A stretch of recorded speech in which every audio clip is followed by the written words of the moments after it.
चाहे कैसी भी परिस्थिति हो। इन 3 स्थानों पर अपनी पत्नी को कभी अकेला नहीं छोड़ना चाहिए, नहीं तो हो सकता है बड़ा कांड। बहुत समय पहले की बात है।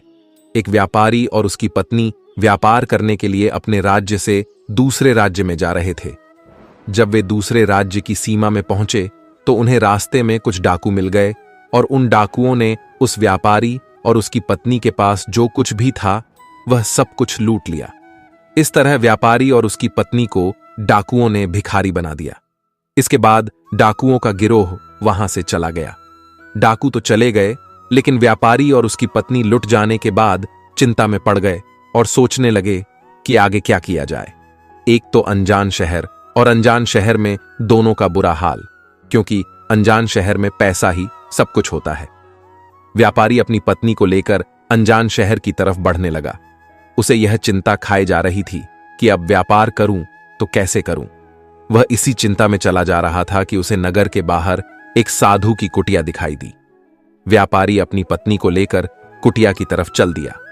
जब वह कुटिया के पास पहुंचा तो उसे वहां पर एक साधु महात्मा मिले, जो एक चबूतरे पर बैठे हुए अपने शिष्यों को प्रवचन दे रहे थे।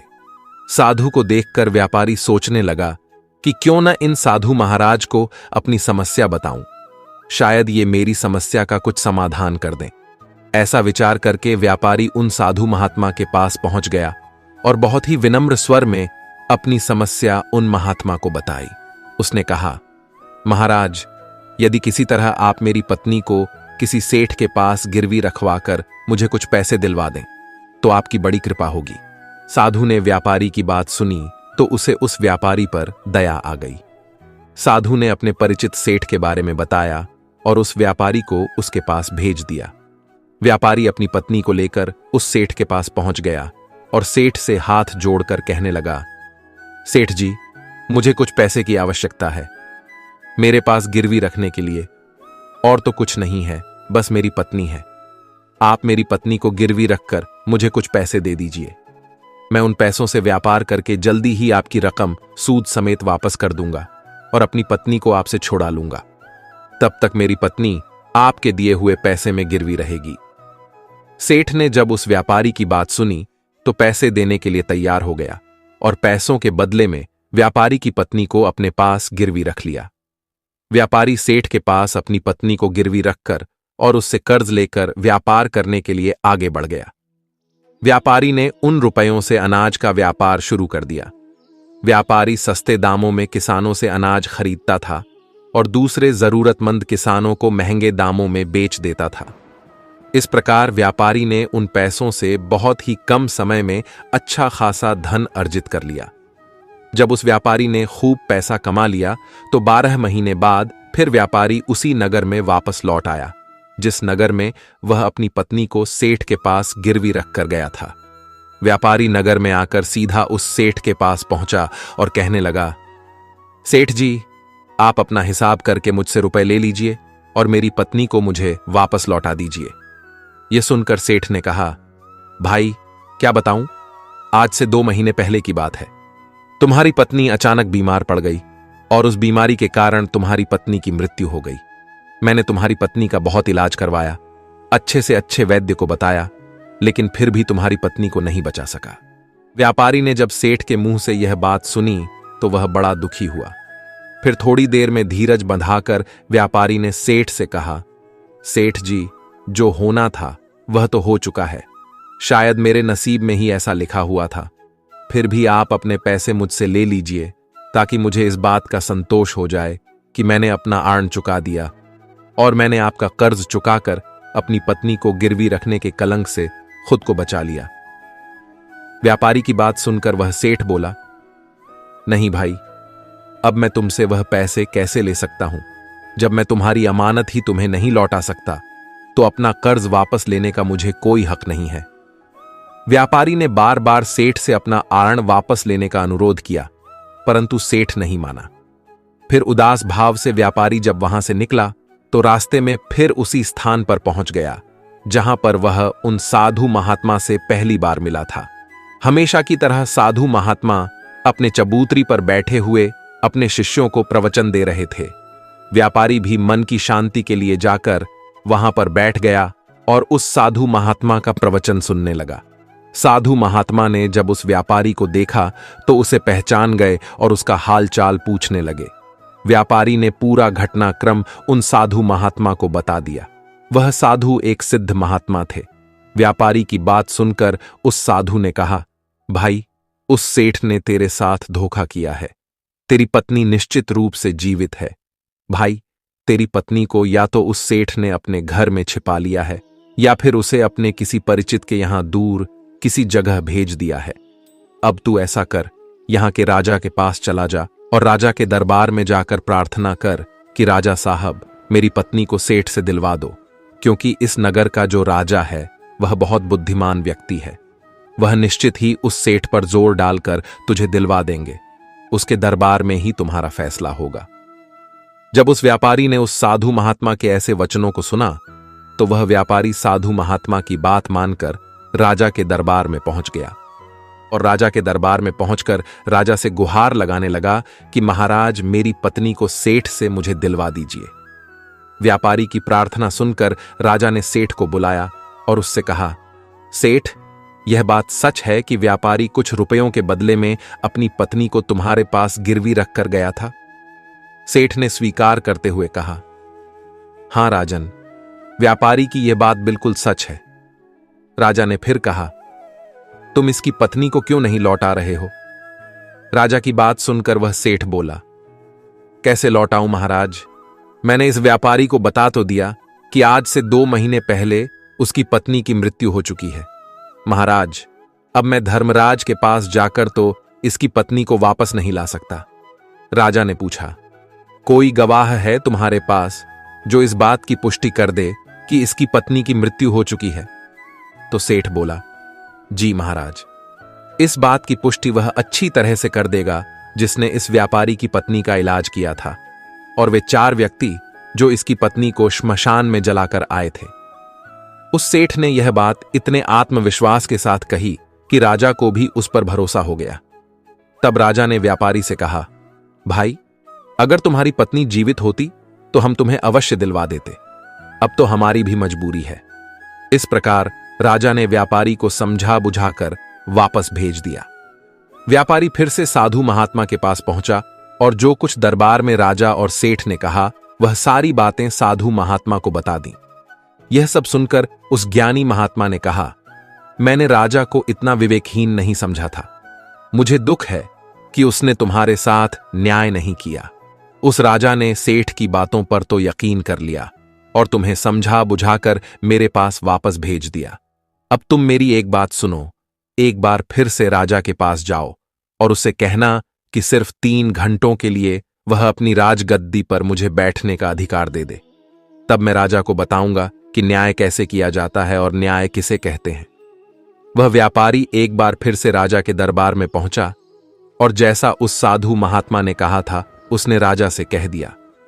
राजा ने व्यापारी की यह बात सुनी तो यह सुनकर राजा ने कहा, मुझे 3 घंटे के लिए राजगद्दी छोड़ने में कोई ऐतराज नहीं है। यदि ऐसा करने से तुम्हें न्याय मिल जाएगा तो मैं 3 घंटे के लिए उस साधु महात्मा के लिए अपनी राजगद्दी छोड़ दूंगा। तुम उन महात्मा को राज दरबार में लाओ। व्यापारी ने जब राजा के यह वचन सुने तो वह व्यापारी साधु महात्मा के पास गया और उन साधु महात्मा को राज दरबार में ले आया। जब साधु महात्मा राज दरबार में पहुंचे तो राजा ने अपनी राजगद्दी उन साधु महात्मा को सौंप दी। फिर राजगद्दी पर विराजमान होते ही साधु महात्मा के सामने उस सेठ को दरबार में प्रस्तुत किया और उससे कहा, सेठ जी, आपने कहा कि इस व्यापारी की पत्नी आपके पास रहते हुए 2 महीने पहले ही स्वर्ग से धार गई और आपका कहना है कि आपके पास इसके पत्नी के मरने के गवाह भी मौजूद हैं। क्या मैं उन गवाहों से मिल सकता हूं? फिर राजा बने साधु महात्मा के आदेश पर सेठ के गवाह पेश किए गए। सबसे पहले साधु ने उस वैद्य को बुलाया जिसने व्यापारी की पत्नी का इलाज किया था। साधु ने वैद्य से पूछा, क्यों भाई, आपने ही इस व्यापारी की पत्नी का इलाज किया था? वैद्य बोला, जी हुजूर, मैंने ही व्यापारी की पत्नी का इलाज किया था। वैद्य की बात सुनकर वह साधु बोला, अच्छा वैद्य, मुझे यह बताओ कि तुम व्यापारी की पत्नी का इलाज करने के लिए सेठ के घर जाते थे या फिर व्यापारी की पत्नी इलाज के लिए तुम्हारे पास आती थी? राजा बने साधु महात्मा की बात सुनकर वह वैद्य उस राजा से बोला, महाराज, सेठ जी मेरे घर पर स्वयं आकर दवा ले जाते थे।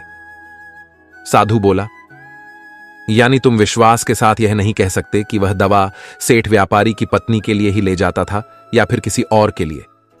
साधु की बात सुनकर वह वैद्य बोला, हां महाराज, यह बात मैं यकीन के साथ तो नहीं कह सकता कि सेठ किसके लिए दवाई ले जाते थे, लेकिन सेठ जी मुझसे दवाई जरूर ले जाया करते थे। वैद्य की बात सुनकर वह साधु बोला, इसका मतलब तो यही हुआ कि तुम मरीज को बिना देखे ही दवाइयां दे देते हो। यह तो बहुत ही गंभीर है। तुम दवा के स्थान पर किसी को जहर भी तो दे सकते हो, और हो सकता है तुम्हारे द्वारा दिए हुए जहर से ही इस व्यापारी की पत्नी की मृत्यु हुई हो। उस साधु की यह बातें सुनकर वैद्य का चेहरा डर के मारे पीला पड़ने लगा और वह डरते डरते बोला, नहीं हुजूर, ऐसा हरगिज नहीं हो सकता। मैं अपने किसी मरीज को दवा के बदले भला जहर क्यों दूंगा, और इस तरह से मेरी मान प्रतिष्ठा भी धूल में मिल जाएगी। वैद्य की बात सुनकर वह साधु महात्मा बोला, अब तो तुम ऐसा ही कहोगे। मैं तुम्हें अपने कार्य के प्रति लापरवाही करने और एक मरीज के जीवन से खिलवाड़ करने के अपराध में 50 कोड़े लगाने का आदेश देने जा रहा हूं। इसके साथ ही तुम्हारा मुंह काला करके सारे नगर में तुम्हें घुमाया भी जाएगा। अब तुम सोच लो वैद्य, सच बोलोगे या फिर मैं सैनिकों को तुम्हें गिरफ्तार करने का आदेश दूं? यह सुनकर वैद्य का शरीर कांपने लगा और वह उस साधु के कदमों में जा गिरा और बोला, हुजूर, मुझे माफ कर दीजिए। मैं स्वीकार करता हूं कि मैंने सेठ के बताए किसी मरीज का कोई भी इलाज नहीं किया। सेठ ने तो मुझे 1000 रुपए दिए थे और कहा था कि यदि गवाही की आवश्यकता पड़े तो ऐसा कहकर उसके पक्ष में गवाही दे दूं। बस मेरा इतना ही अपराध है। मैंने लालच में आकर इस सेठ का प्रस्ताव स्वीकार कर लिया। राजा बने साधु महात्मा ने कहा, वैद्य जी, कुछ भी हो, आपने तो अपराध किया है, इसलिए मैं आपको झूठी गवाही के इल्जाम में 20 कोड़े लगाने का आदेश देता हूं। साधु महात्मा के आदेश का राजा के सैनिकों ने तुरंत ही पालन किया और सैनिकों ने तत्काल ही उस वैद्य को पकड़ लिया और भरे दरबार में उसे कोड़े लगाने लगे। पहला कोड़ा लगते ही वह जोर से चीख पड़ा और कहने लगा, महाराज, मुझ पर रहम कीजिए, महाराज, मुझ पर दया कीजिए, मैं मर जाऊंगा। हर कोड़े के साथ उसके गले से करुणामयी आवाजें निकलने लगीं। उसकी चीखें पूरे राज दरबार में गूंज उठीं। वैद्य के साथ ऐसा होते हुए देखकर सेठ के गवाह के तौर पर बुलाए गए चारों व्यक्तियों का कलेजा दहल गया, जिन्होंने व्यापारी की पत्नी को श्मशान में ले जाकर जलाने की बात कही थी। अब बारी उन चारों गवाहों के तौर पर बुलाए जाने की थी। अब उन चारों गवाहों की बारी आई। साधु महात्मा ने उनसे पूछा, तुम लोगों का कहना है कि तुम चारों ने इस व्यापारी की मृत पत्नी का शव ले जाकर श्मशान में जला दिया। मुझे यह बताओ कि अंतिम संस्कार से पहले जब मृत शरीर को स्नान कराया जाता है, फिर उसे कफन में लपेटकर धरती पर रखा जाता है, स्नान के दौरान क्या तुमने उस स्त्री का मृत शरीर देखा था? यह सुनकर उस सेठ के चारों गवाह कहने लगे, नहीं हुजूर, उसका मृत शरीर तो हमने देखा ही नहीं था। जब सेठ जी ने अर्थी तैयार कर ली थी, उसके बाद हम उसे श्मशान में ले गए और उसे जला आए। उन चारों गवाहों की बात सुनकर वह साधु महात्मा बोले, और तुमने यह जानना भी उचित नहीं समझा कि उस अर्थी में कोई मृत मनुष्य लेटा है या फिर जीवित व्यक्ति? कहीं ऐसा तो नहीं कि किसी जहरीले पदार्थ से बेहोश व्यक्ति उस अर्थी पर लेटा हो और तुम उसे श्मशान जाकर जला आए हो? यह तो एक बहुत ही गंभीर अपराध है। इसके लिए तुम लोगों को मृत्युदंड की सजा भी दी जा सकती है। वह चारों गवाह वैद्य की पिटाई से पहले से ही भयभीत थे। जब उन्होंने साधु महात्मा के मुख से मृत्युदंड की बात सुनी तो उनके हाथ पैर मानो बिल्कुल ठंडे पड़ गए। साधु महात्मा ने विनय भाव से सेठ की ओर देखा। जैसे ही उस साधु महात्मा ने सेठ की ओर देखा तो सेठ का चेहरा भय से काला पड़ गया। साधु ने सेठ से कहा, सेठ जी, तुम्हारे 5 गवाहों की तो पहले ही हवा निकल गई है। अब तुम बताओ कि किसी की इच्छा के विपरीत किसी की पत्नी को जबरदस्ती घर में रखना और अमानत में खयानत के अपराध में तुम कौन सी सजा पाना पसंद करोगे? साधु महात्मा की बात सुनकर सेठ का चेहरा एकदम सफेद पड़ गया। उसके मुंह से कोई बोल नहीं निकल सका। राजा बने साधु ने कहा, सेठ, इससे पहले कि मैं तुम्हें 10 साल की कठोर कारावास की सजा दे दूं, अभी भी समय है कि तुम इस व्यापारी की पत्नी को दरबार में हाजिर कर दो। सजा के डर से सेठ ने तुरंत अपने सेवकों को अपने घर भेजा और सेवकों को घर भेजकर व्यापारी की पत्नी को दरबार में प्रस्तुत कर दिया। साधु ने सेठ से लेकर उस व्यापारी की पत्नी को व्यापारी को सौंप दिया और सेठ को झूठी गवाही के अपराध में 5 महीने की कैद की सजा सुना दी। उन चारों गवाहों को भी कड़ी से कड़ी सजा दी गई, जिन्होंने व्यापारी की पत्नी का शव श्मशान में ले जाने की झूठी गवाही दी थी। यह देखकर राजा अचंभित रह गया और साधु के सामने हाथ जोड़कर बोला, महात्मा, आप धन्य हैं। आपने मुझे सिखा दिया कि न्याय कैसे किया जाता है। राजा की बात सुनकर वह साधु महात्मा बोले, राजन, मेरी 3 बातें सदा याद रखना कि कभी भी इन 3 स्थानों पर अपनी पत्नी को अकेला नहीं छोड़ना चाहिए। अब हम आपको बताते हैं वे साधु की बताई 3 बातें, जिन स्थानों पर यदि कोई अपनी पत्नी को अकेला छोड़ता है तो उसे बहुत पछतावा करना पड़ता है। पहला स्थान, अगर आपकी पत्नी को कोई बीमारी घेर ले और वह बीमार पड़ जाए तो ऐसी स्थिति में कभी भी उसको बीमारी में अकेला छोड़कर नहीं जाना चाहिए, क्योंकि जब कोई व्यक्ति किसी स्त्री से विवाह करता है तो विवाह के समय वचन देता है कि मैं तेरे सुख दुख में तेरे साथ रहूंगा। इसलिए बीमारी के हालत में उसके साथ सदा बने रहिए और उसकी देखभाल कीजिए। जिस तरह पत्नी अपने पति की सेवा करती है, उसी तरह पति का भी कर्तव्य बनता है कि अपनी पत्नी की सेवा में हमेशा तत्पर रहे। यही आपका कर्तव्य है और आपके सुखी जीवन का मंत्र भी है। दूसरा स्थान, अगर आपकी पत्नी निर्दोष है और कोई उस पर झूठा आरोप लगाता है तो ऐसी स्थिति में सदा तुम्हें उसके साथ खड़ा रहना चाहिए, क्योंकि एक लड़की अपने माता पिता का घर इसी आस में छोड़कर आती है कि उसका पति उसकी भावनाओं को समझेगा और हर स्थिति में उसका साथ देगा। इसलिए अगर दुनिया वाले उस पर कोई झूठा दोष लगा रहे हैं तो आपको अपनी अर्धांगिनी के साथ खड़ा रहना चाहिए। ऐसे समय में उसे कभी भी अकेला नहीं छोड़ना चाहिए। अगर कभी ऐसी स्थिति आए तो आपको अपनी पत्नी से यह कहना चाहिए कि तुम बिल्कुल भी चिंता मत करो, मैं तुम्हारे साथ खड़ा हूं। तीसरा स्थान, कभी भूलकर भी अपनी पत्नी को पराये पुरुषों के पास नहीं छोड़ना चाहिए, चाहे वह आपका मित्र हो, आपका कोई रिश्तेदार हो या फिर आपका सगा भाई ही क्यों ना हो। किसी भी परिस्थिति में अपनी पत्नी को किसी अन्य पुरुष के साथ अकेला नहीं छोड़ना चाहिए, क्योंकि आज के समय में किसी का कुछ भरोसा नहीं है, कौन कब और किसके साथ धोखा कर दे। इसलिए कभी भी भूलकर भी अपनी पत्नी को किसी पराये पुरुष के साथ अकेला नहीं छोड़ना चाहिए। मित्रों, आशा करते हैं कि आपको हमारा यह सुनाई गई कथा अच्छी लगी होगी।